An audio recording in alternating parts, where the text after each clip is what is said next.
तो भाई ये है जेडेक्स सिरप। इसके अंदर साल्ट है, डेक्स्ट्रोमिथाफेन, हाइड्रोब्रोमाइड एंड क्लोरोफेनेरामाइन मेलेट सिरप है।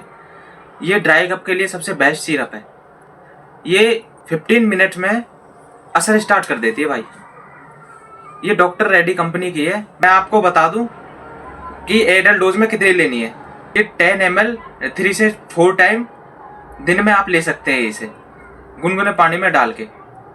और इसका मार्केट प्राइस जो है भैया वो 170 रुपये है। आप किसी भी जनरल मेडिकल स्टोर पे जाकर ले सकते हैं।